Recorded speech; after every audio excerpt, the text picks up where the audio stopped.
চারিদিকে একদম কুয়াশায় ঢেকে আছে। গুড মর্নিং, সুপ্রভাত বন্ধুরা।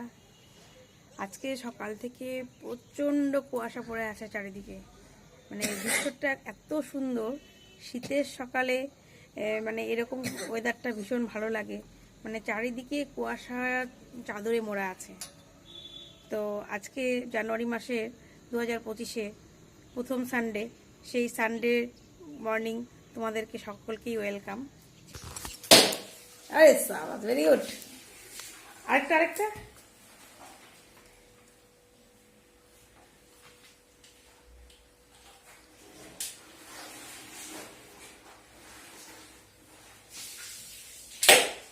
বাহ,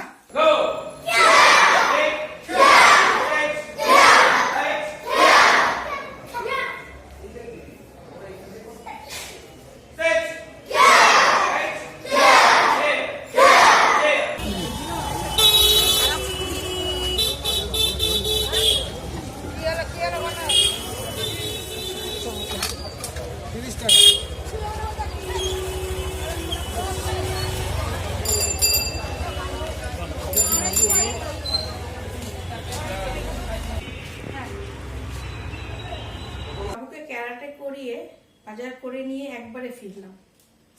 তো কি কি বাজার করলাম তোমাকে দেখাচ্ছি। এই রাঙা আলু নিলাম, শসা নিলাম, কুমড়ো নিলাম, একটা পেঁপে নিয়েছি বড় দেখে,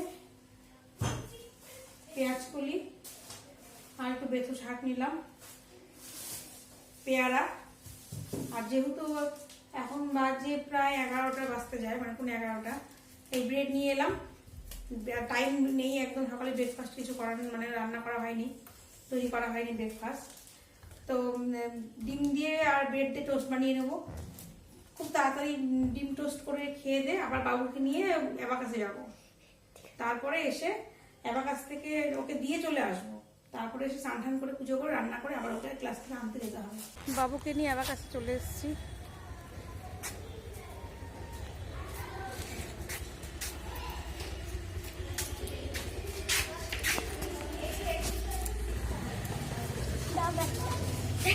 না, ব্যাগটা না।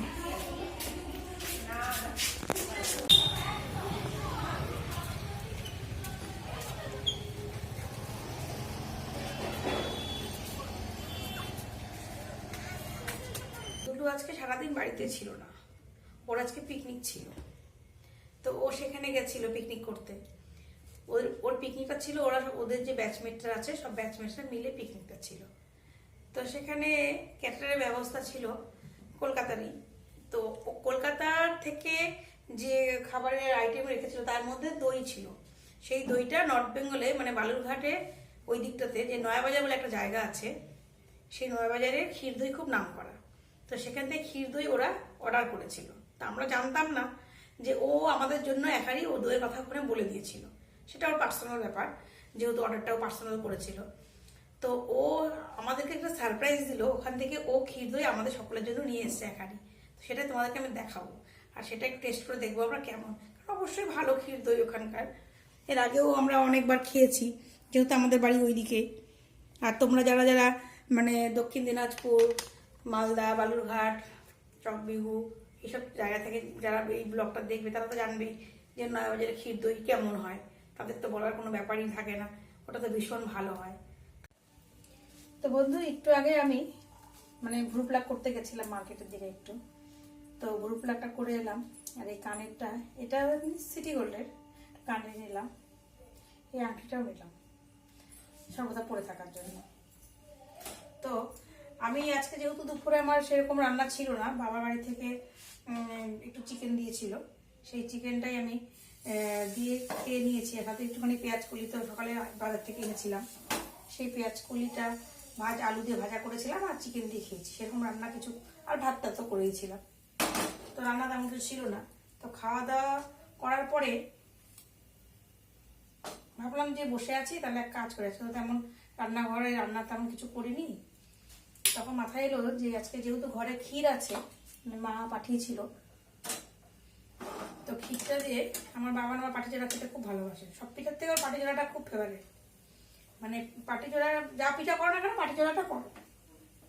তো তো ভাবলাম যে ঠিক আছে, ক্ষীরটা আছে, বেশি দিন থাকলে আবার নষ্ট হয়ে যায়, তো ওই জন্য পাটি জোড়ার একটা ব্যাটার আমি করে রেখেছিলাম, মানে বিকেলের দিকে রেখেছিলাম করে এই ব্যাটারটা। সেটা এই যে দেখো, এটা প্রায় 1.5 ঘন্টা আমি রেস্টে রেখেছিলাম।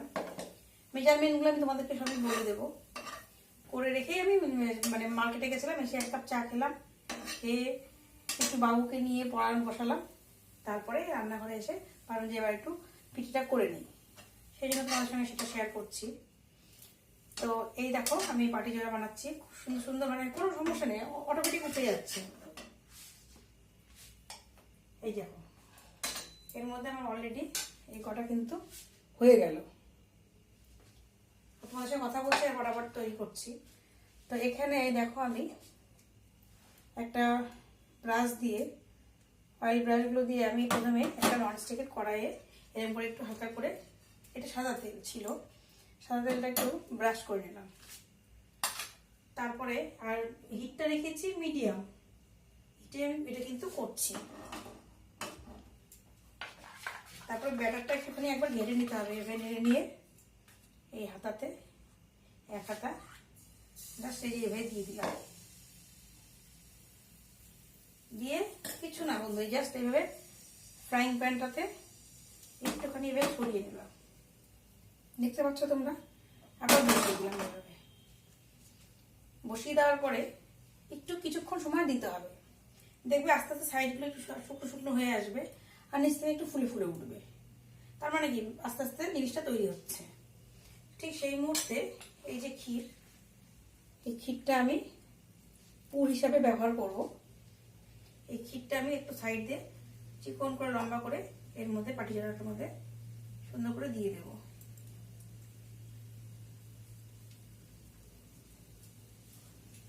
দেখতে পাচ্ছ তোমরা। এবার দেখো খুব সহজে, এটা কিন্তু জাস্ট মানে কিচ্ছু করতে হবে না, আপনা আপনি এটা জাস্ট একটু মানে একবার একটু ভাঁজ দিয়ে সুন্দর রোল করে দিলে কিন্তু অটোমেটিক এটা উঠে আসে।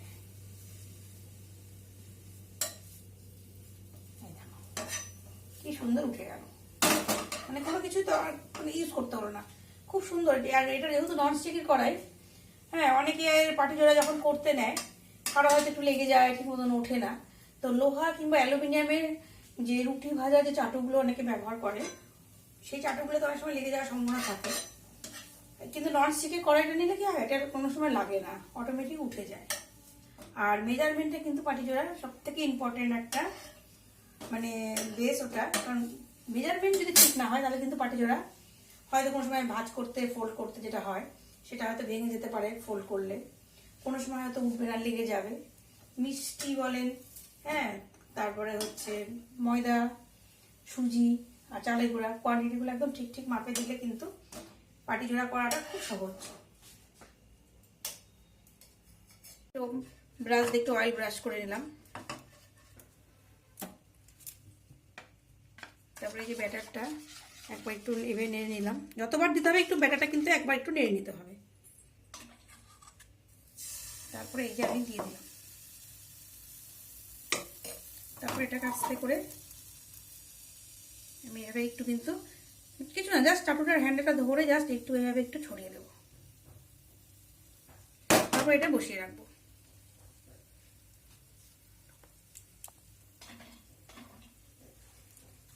এবার এই যে বাটিতে ক্ষীরটা আছে, এই ক্ষীরটা দেখছো সাইডগুলো কেমন শুকনো শুকনো হয়ে যাচ্ছে একটু। এবার একটু ক্ষীর আমি এইভাবে কিন্তু পুরের জন্য এইভাবে ব্যবহার করব। এটা কিন্তু বাড়ির মানে একদম খাঁটি ক্ষীর, কোনো দোকানের ক্ষীর নয়, সেই জন্য একটু পুরটা একটু বেশি করেই দিচ্ছি, ক্ষীরটা বেশি দিলে খেতেও ভালো লাগবে, মানে একদম মানে বাড়ির খাঁটি গরুর দুধের তৈরি ক্ষীর মা পাঠিয়েছিল। এবার দেখো বন্ধু কিভাবে এটা আস্তে করে জাস্ট একটা ফোল্ড এইভাবে দেব, হয়ে গেল। এবার আস্তে করে এটা এই যে অটোমেটিক কিন্তু দেখো চলে যাচ্ছে, এটা জাস্ট পেছন থেকে একটু করে খুন্তিটা টাচ করছি আর এটা কিন্তু এই চলে গেল।